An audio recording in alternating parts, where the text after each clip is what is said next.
Hi friends, నేను మీ మిరపాలెం కుర్రాన్ని. ఇప్పుడు చెప్పబోయే స్టోరీ 1990 విశాఖపట్నంలో జరిగిన విషయం. విశాఖపట్నం రైల్వే కోస్టర్లో ఉంటున్న ఒక కుటుంబంలో జరిగిన సంఘటన ఇది.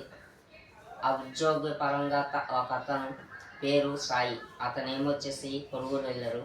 అక్కడ వాతావరణం పడక అతను చనిపోవడం కూడా అక్కడే చనిపోవడం జరిగింది.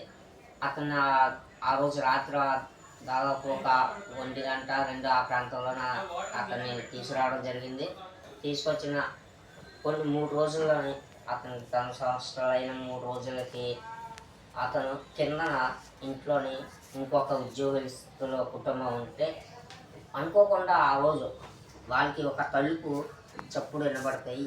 ఈ గాలి అనుకుని వదిలించారు. మళ్ళీ రెండోసారి చప్పుడు వచ్చింది. అప్పుడు బయటకు వచ్చి చూశారు. ఎవరు కనిపించరా. మూడోసారి చప్పుడు వచ్చింది. మూడోసారి వచ్చారు.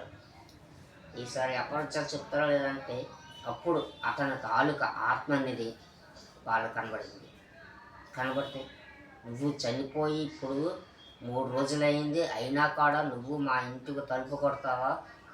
నేను నిత్యం భవానిమాల పూజలు చేసుకున్న కుంటోని నువ్వు అయినా కూడా మా తలుపు కొట్టడానికి నీకు ఎంత ధైర్యం అనేసి ఆత్మకి అతను అనడం వల్ల, అది కాదండి, నాకు చిన్న కోరికలు అయిపోయాను, ఇలాగా ఆ కోరిక చేస్తే నేను వెళ్ళిపోతాను, నీ కోరిక మేమేంది తీర్చాలని అతను అన్నారు. కానీ ఇతను బతిలాడుకున్నారు. అయితే చెప్పు అని అన్నారు.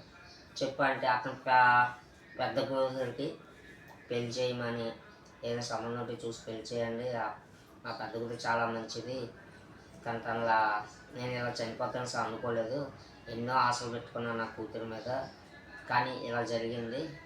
నా కొడుకు ఉన్నాడు కానీ రెండో కూతురు ఉంది, కానీ అదేమీ కాకపోయినా నా పెద్ద కూతురు చాలా అమాయకురాలు, తను పెళ్లి చేయాల్సిందా చూడండి, మీరు చెప్పండి, అలాగే మీరే చేయాలని అనట్లేదు అనేసి ప్రతిరోజు తను ఉన్న బాధ అంతా తనకి వాళ్ళు చెప్పుకోవడం జరిగిన తర్వాత వాళ్ళు కూడా ఒప్పుకున్నారు. సరేనమ్మా చూసాం, అప్పుడైతే మేము చేస్తామని చెప్పి అన్నారు. కానీ చెప్పిన వారం రోజులకి వరకు ఏమీ జరగపోయేసరికి ఏమైందంటే మళ్ళీ అతను వచ్చాడు. మళ్ళీ తలుపు కొట్టారు. మళ్ళీ తలుపు కొడితే మళ్ళీ తలుపు తీస్తే ఏంటి నేను చెప్పాను కదండి అనేసి అతను అంటే, నువ్వు చెప్పగానే నువ్వు చేసేయడానికి పెళ్ళి అనుకున్నావా ఏటనుకున్నావా అనేసి అతను గట్టిగా అరవడం స్టార్ట్ చేశాడు. ఈ విషయం ఆ అరవడం వల్ల చుట్టుపక్కల ఉన్న ఇల్లు వాళ్ళకి కూడా బయట రావడం జరిగితే ఏమైందని అడిగితే ఇలాగా ఆత్మ ఒకరు వస్తుంది, అసలు ఎందుకు వచ్చింది అనేది తెలుసుకోవాలి కదా ప్రజలని. అసలు విషయం ఏంటంటే వాళ్ళ ఇంటి వెనకాల గోతిలోని అతను అస్థికలు కలిపారు. అది తప్పు అక్కడ జరిగింది. అందుకనే అతని ఆత్మగా ఇది.